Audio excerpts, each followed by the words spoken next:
Hey, thanks for dropping in. This is Travis with Airgun Outdoors. Today's video is a slug test with the AirForce Texan SS in 308. Now, living in Colorado and shooting on the plains, wind is always a problem. Thankfully, a friend of mine has a property nestled in a tree-covered valley, and he offered to let me shoot a few slug test videos at his location, which is very helpful and very much appreciated. Although I was able to escape most of the wind, I still had a slight breeze, but nothing compared to what I deal with on the prairie. The biggest hurdle this morning was the temperature. It was in the 30s when I started shooting and finished up at around 40 degrees.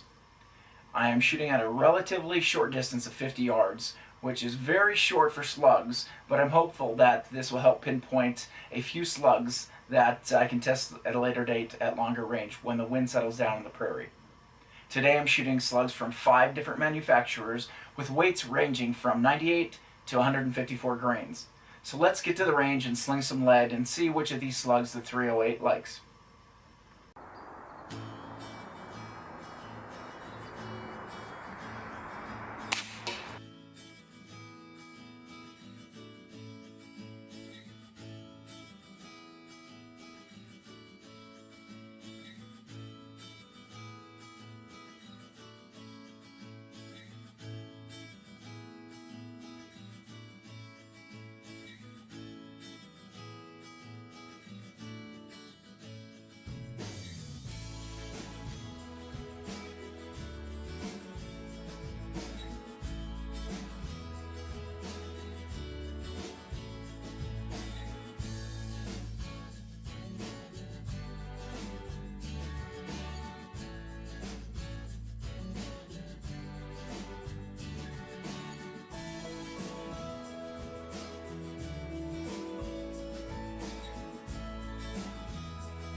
I found some interesting things out in today's testing.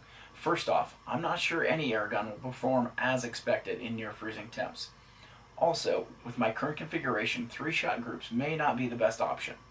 My Texan SS is not stock and has a valve return spring mod that seems to need a couple shots before the self-adjusting valve settles in.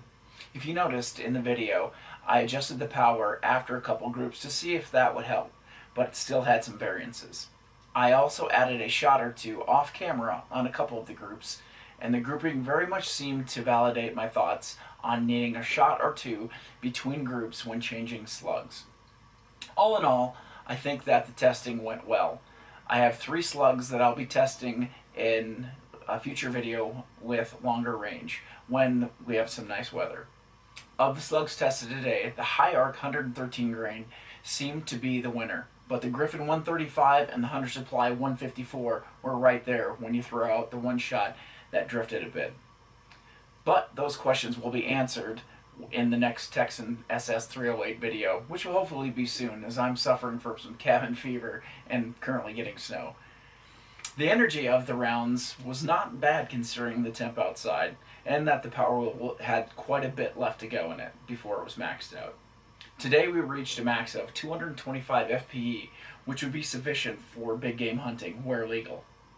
Also, I'd like to throw out a big shout to Randy at R&L Airguns, where I purchased my Texans and the high arc ammo. If you're looking for anything Air Force related, give him a call. Hey, make sure to like and subscribe for future videos, and drop me any comments or questions down below. Hey, take care. God bless.